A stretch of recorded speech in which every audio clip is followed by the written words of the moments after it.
Welcome back, everybody. He is H to the Husky Husky. I am A to the Artosis Artosis. No, it's the A to the Rotus Artosis. Rotus Artosis? Something like that, man. I just figured out that my name without the first letter still says the same thing, so I'm like, ah, that's right. I got to do that thing Husky does. You were giggling so hard before. You were like, I got this. I'm going to be so funny right now. I'm very proud of you. So we actually destroyed Nick. So he's gone now. We actually sacrificed him on an altar. Yeah. It was pretty neat, a little bit bloody. We're hoping for a Protoss in the round of 16, so that was the sacrifice that we had to make. Yes. Well, Husky, I have never casted with you. I've known you so long, too. I know, it's been forever. And I've never casted with Nick either, so... Well, we're making that's never going to happen now, Husky. I don't even know who we're casting. I was just about to bite into a giant sandwich that I had that I've been waiting for like 2 hours, and then the second I was like, and they're like, all right, you're on air, and I'm like, okay. So who are we casting? You're going to have to, I have no idea what's going on. EGIdra against Boxer. Oh. Two of your favorite players, as I know. Yes, absolutely. And I actually get yelled at for a little bit of fanboyism on both those players, and now they can't do it because I love them equally. So this is going to be... This is epic. Is this the last match for Red Stream over here? This is it, man. After this, I crawl into bed. Yes, absolutely. No late night partying. Have you actually slept since getting here from Korea? Because I feel like that is a long flight. I did sleep for a few hours last night. Right on. Only woke up at 5 a.m., so I've been awake for over 19 hours now. Perfect. That's fine, though, because I'm casting StarCraft 2 Absolutely. at MLG. Are you guys enjoying MLG? And, you know, on that note, I want to say this crowd is one of the best crowds out of any of the MLGs that I've been to. Given I've only been to like 4 or so, but they're kicking ass, people in Florida, they are on fire, man. They absolutely are. Literally, they're on fire. That's why they're running around screaming. So please, someone put those out. But, yeah, man. This is going to be an epic ending to an epic day one. I was actually looking at the pools before I was like getting ready to go to bed before they pulled me out and were like, you got to cast some more games. But the results are actually pretty interesting. There's 3 non-Koreans in first place in the 4 pools. Oh, really? And the results are very spread apart. Like there'll be 3 or 4 players that have like the same exact ratio. So it's getting pretty crazy. Things are heating up for sure, NBA Jam style. Oh, wow. You are on fire. God, I love that game. Me too. All right, so we are actually in a game now, and I got to say, Sean's chair settings are vastly different. So, he's shorter than me, I think. So his chair's all like I'm like towering over the monitor right now. But I am going to be spectating. I believe that both the players are ready. They are. They are indeed. Let's do it, Husky. The countdown has begun. Now, this is going to be the last series for tonight, but if you're just tuning in, you are getting the cream of the crop. There is 2 of probably the biggest fan favorites ever, and they're going to be duking it out. Now, I do believe, correct me if I'm wrong, in a previous MLG, Boxer was able to take out EGIdra 2-0. You are completely correct, Husky. You know your StarCraft. Absolutely. So the first map, Shakuris Plateau. And this is a map that people love to kill Boxer with that early bunker rush by getting 3 bunkers at that ramp.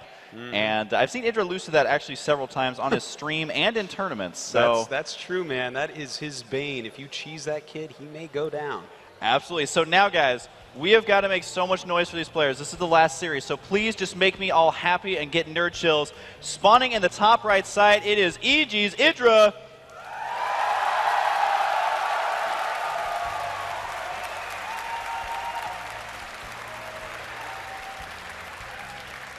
And then down at the bottom, we have a man who has made esports into what it is. Yes. A former #1 player in the world, still #1 in our hearts. It is SlayerSBoxer.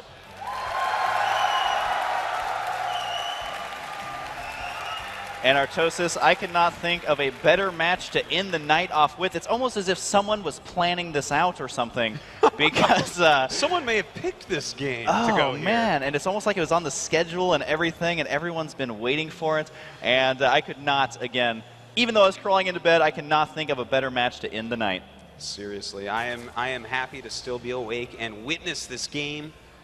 I don't see Boxer actually bunker rushing yet.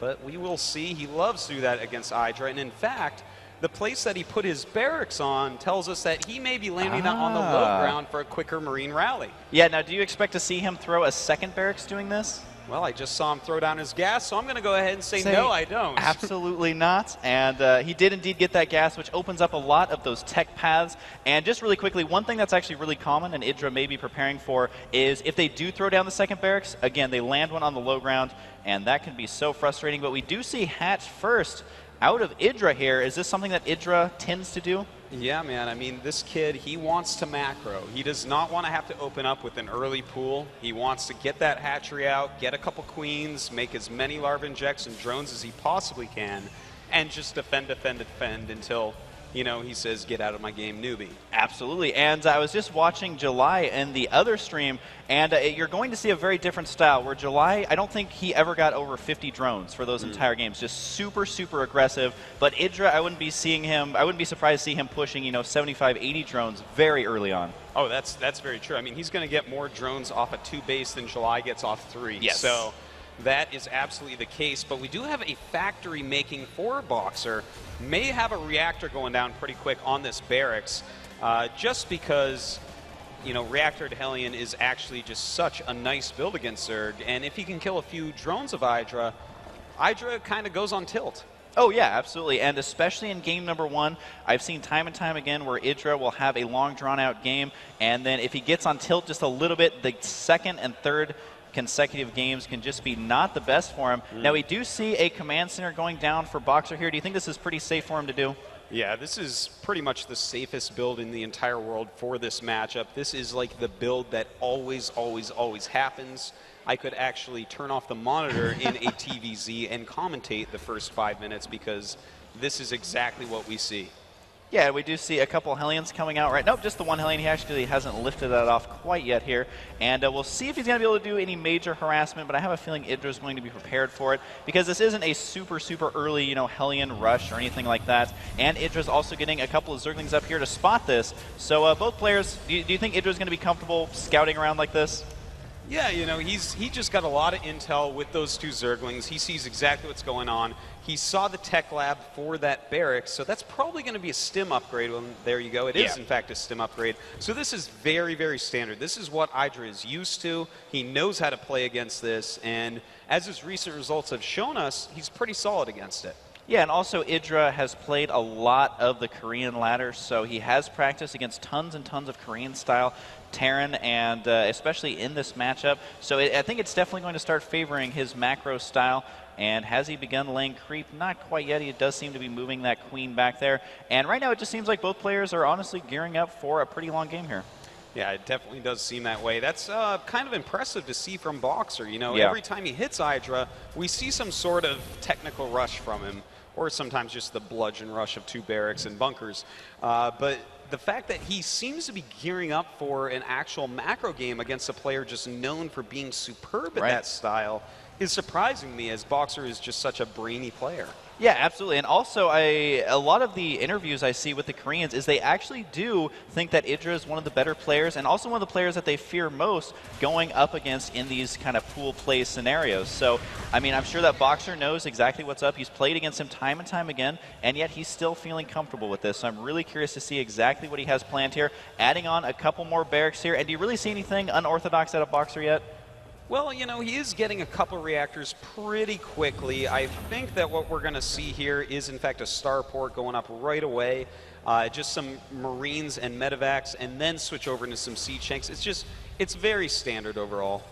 Yeah, absolutely. I'm going to have to agree there. And he's keeping these Hellions outside the base of EGIdra. He's trying to spot exactly, hey, when's that third? When's EGIdra pushing out? One thing you have to be careful of, though, is sometimes if you forget that these Hellions exist, they will get surrounded by those Zerglings. And I don't think that EGIdra is going to get that lucky quite yet. And right now, I mean, these Hellions basically give a Boxer that full map control. And, you know, another thing is those creep tumors just not able to extend. So any push that Boxer does, I mean, if the creep is all the way in the Zerg base, Terran just feels better. Yes. Whether or not it helps, they actually just feel like, okay, this is going to be easy. Yeah, they got like a masseuse inside of their kind of boost right there. They're just feeling amazing. And actually, these Hellions have been here for quite a while. So EGIdra just needs to make sure to keep his cool. And he's getting Banelings. Any thoughts on this, Artosis? You know, he might be gearing up for some sort of crazy attack from Boxer, because as we said before, you know, he loves to do these technical rushes against EGIdra. So that's kind of like a safety move. In fact, Idra's making a lot of Zerglings right now while his Spire is actually going up. He's getting that Baneling speed, that +1 melee attack. It's just kind of a catch-all build from EGIdra. Yeah, his Spire is about halfway done. A little bit more than that. We do see Boxer going to be moving out with some Marines here, so he is going to have to watch out for the Banelings, of course, as they can kill those Marines in so few hits. And also, though, the micro of Terrans these days are just basically Marines are going to counter the Banelings if the micro is amazing enough. And do you think that Boxer is going to be doing drops here with these medevacs?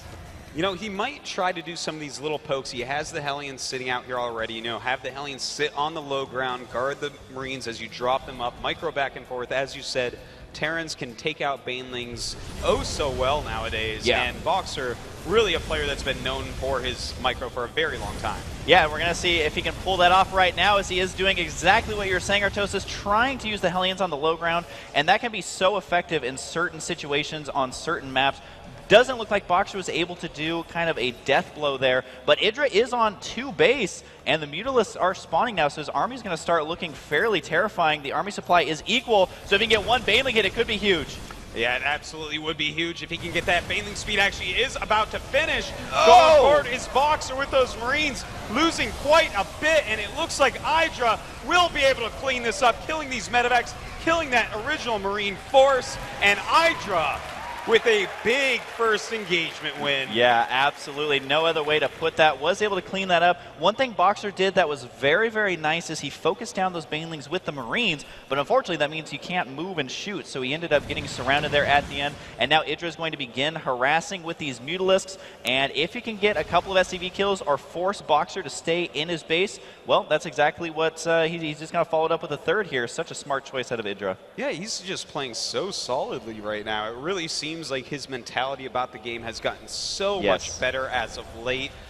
You know, the old EGIdra would have been frustrated from early on, not even getting his creep tumors out. Yeah. But he is keeping his cool. That third base is well timed behind killing that little army off, but it's still very close. Boxer is only 9 supply down right now. Oh, yeah, absolutely. And we do see EGIdra transitioning into more drone production. But, I mean, with a player like Boxer, who's known for killing people with, like, 2 units, you absolutely have to make sure you have enough stuff because his micro, I mean, that's kind of part of what his legend is just killing Zerg player after Zerg player with some fancy little micro.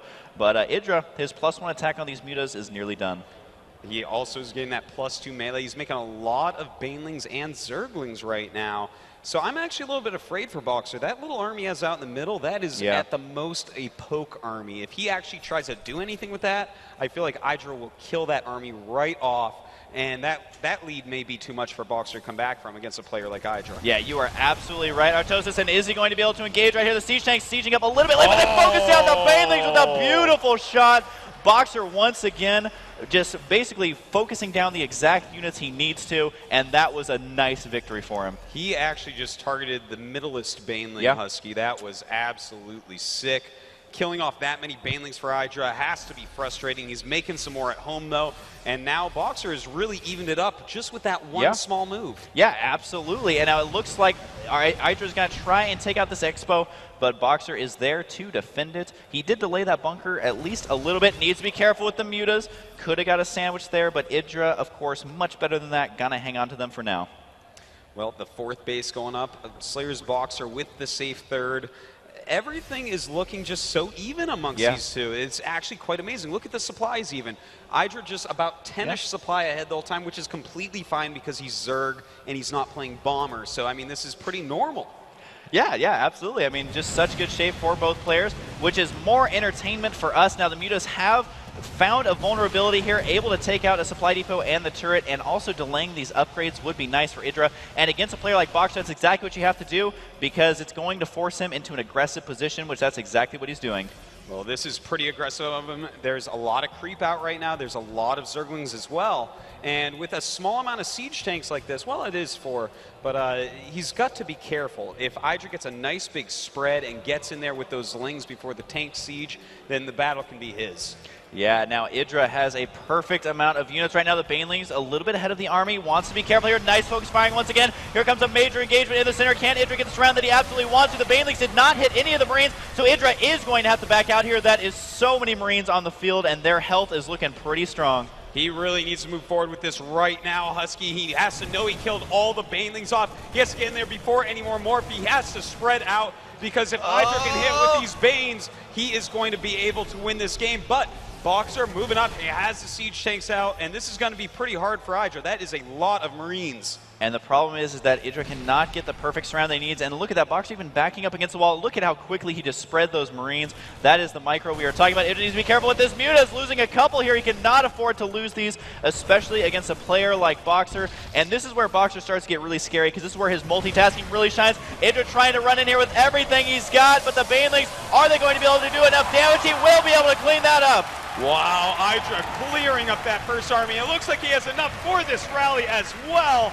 EGIdra going up by over 50 supply right now, crushing through the army of SlayerSBoxer. And the important thing, Artosis, is that he kept his Mutalist alive. I have seen EGIdra lose a lot of ZVTs just because he mismicros his Mutas for a second. But you know what? His army is looking terrifying. He is playing very top-notch in game number 1. He seriously is, Husky. He's got 77 drones against 58 SCVs, 4 bases against 3. His army is superior. He has a lot of Mutas in here.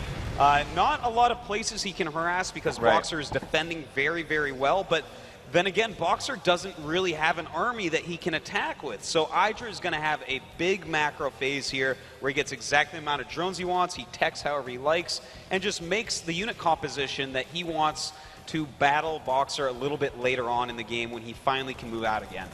That is the best way to say it. You're mentioning that Boxer was turtling very well, but he's actually spent a lot of money on static defenses. I mean, 3 missile turrets, now that's like 5 that I just selected, a bunker there as well, and the sensor turret. I mean, that is a lot of money invested. That's several expansions worth, and you can see that EGIdra is preventing Boxer from taking a 4th base. So Boxer could not be more comfortable. He's actually transitioning into getting the infestation pits. It looks like he's gonna fly out of there. And do you think EGIdra is going to be going for infestors or more of a hive tech from here? You know, I think he needs to go up to the hive tech, you know, go up all the way to Broodlord right now. Yeah. You really need something to make tanks unsiege so your Banelings can get in there. And I think that that is going to be just the perfect thing. He is getting the hive now, as well as the pathogen gland, so he's actually going to go ahead and just get everything all at once. And, you know, that's going to be pretty smart, because Boxer, his defense is good, and it's going to take a lot to crack him. Yeah, absolutely. I mean, that's one thing that Terran players are so good at. There was a drop over here that did not do substantial damage, as there was a spine crawler in position. And the Mutaflock, EGIdra just made 7 more Mutas. So his Muta count is going to be absurd. He has nearly 40 Mutas. He's just going to try and swoop in here. Now, what he has to watch out for is that mighty Thor getting off a couple of good shots. Yeah, if that Thor hits that clump of Mutas, man, that's like 1,000 damage. That would actually be completely mad. And EGIdra would not be happy with that. That's for sure. No. Yeah, and it's a situation where I have seen him overcommit to the Mutalist, so it's very smart of him to start getting these infestors, because if he can just deal with the Marines, I feel like the Mutalist can just magic box that Thor down. And we do have 2 attack, 1 armor for Boxer. These Mutas just have +1 attack, but for his Zerglings, EGIdra also has the +2, +1.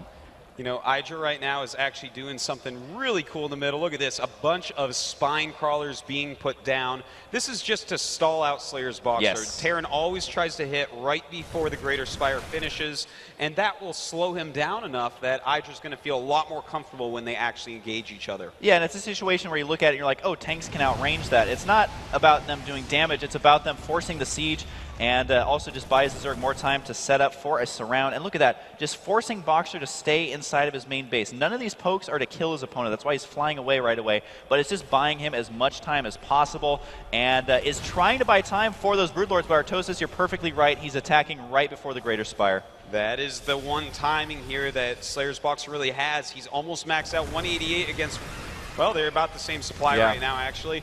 And, you know, he's going to have to siege up. If he actually stims into the spine crawlers, then he might get fungaled. So he has to be careful. He has to be slow about it. And that's going to give EGIdra the time that he wants. Yeah, and it's so smart for EGIdra to do this. The timing by both players is actually spot on. Needs to be careful of the fungals. The Marines wisely back out there. But look, these spine crawlers bought about, you know, at least 30 seconds here, as these now have to unsiege. And that may give EGIdra just enough time. But this is a very tense moment. I feel like the last battle is about to ensue. Yes, it's so close right now, and he's going to magic box that Thor right away. Huge fungal growth. He has a lot of Banelings in the back, not bringing them up because of those siege tanks. The Marines are very deep on the red, And now it's time for Broodlords. That was actually not the best engagement for EGIdra. He was a little bit behind. A lot of it was waiting for those Broodlords. Now all he has to do is deal with this one Marine ball. He's going to try and do just that. The Marines getting hit by so many Banelings. Almost every single Marine goes down there. The positioning not very good for Boxer. And I feel like that misclick is going to spell disaster for him as EGIdra has completely cleaned this attack up. Oh man, endless Zerglings and that huge noodle flock going to clean up the rest of this mech army of SlayerSBoxer. Some Marines are still filtering in, but no way, no how. EGIdra is definitely going to end up taking this game as these Broodlords and additional Infestors hatch. Oh, absolutely. I mean, he's even expanding, taking a 5th base. EGIdra always so aggressive with these expansions, and his upgrades looking good with the 2-2. Now, Boxer is going to be having his +3 attack nearly done, which is going to be really the only advantage he has. But, I mean, when you're at a 100 supply deficit, it's so hard to come back. Yeah, it's pretty difficult, Husky, that's for sure. We even have an Ultralisk Cavern going down. Yes. So just in case he somehow stops the Broodlords, there's going to be a whole nother tech route he has to stop as well. And now the siege is underway, but it's the Zerg siege against the Terran defense. And SlayerSBoxer really doesn't have much right now. It looks like he may even try to counterattack around the map. Yeah, I mean, at this point, there's just nothing he can do. Simply put, nearly, again, 100 supply behind. His only mining expansion is going to go down. Now, he was able to establish an expansion up here, but I just don't think he's going to have enough stuff. These Marines go down, and with it, I think the chances of him winning this are basically 0, as EGIdra just playing so smart throughout this game, playing the macro style that he loves, and he's going to have a lot of momentum going into the next game. Yeah, you know, when EGIdra wins game 1, it's almost impossible to defeat him. You really need to take him out in that first game in a decisive victory, you know, set him off emotionally, and SlayerSBoxer has not been able to do that. We should actually see SlayerSBoxer GG after he loses this army in just a few moments. And I mean, at this point, he's stuck just making Marines and Siege Tanks. There's no Mass Ghost. There's nothing like that to try and do good against that. A huge fungal on these last few Marines, and boom! Go the Marines, as they are now no longer in existence. And again, it's still a 100 supply lead here. And I feel like the longer this game goes on, the better and better EGIdra is just feeling overall. Oh yeah, I mean, SlayerSBoxer trying to get a drop done in the main base, but I mean, what is this really going to accomplish? Get eaten by an Ultralisk, that is about it. May get the Infestation Pit, but I mean, I feel like EGIdra, those are so 5 minutes ago as he has transitioned into the Broodlords and the Ultras, and even that drop's going to get cleaned up. So, wow, EGIdra just out of control right now. Yeah, he is. SlayerSBoxer starting to move forward again, but I mean, he just has a clump of injured Marines. He knows that there is no hope left, and EGIdra will just walk right through here, even letting Infestors die. Infested Terrans going up all over the place. And, I mean, from here, SlayerSBoxer just has nothing left, but this is a guy that doesn't give up easily. Yeah. And you know what? Boxer has won crazy games where he is behind like this. I don't see it happening this time, but that's exactly why he stays in the game. Unlike EGIdra, who has been known to leave games early, a medevac full of Marines gets one-shotted as if this game wasn't going good enough for him. This is like the guy who wins the lottery 5 times because everything's just going right for EGIdra right now. Yeah, he's pretty selfish like that, Husky. You're right. We do see he's coming up with Ultras and Infestors. That's the ultimate planetary killer. Can just fungal those SCVs and they won't do anything for that planetary. And down it does go. The last base of SlayerSBoxer. And GG. Good game. Wow. EGIdra showing us that he is already not going to have a repeat of that last MLG as he is up 1-0.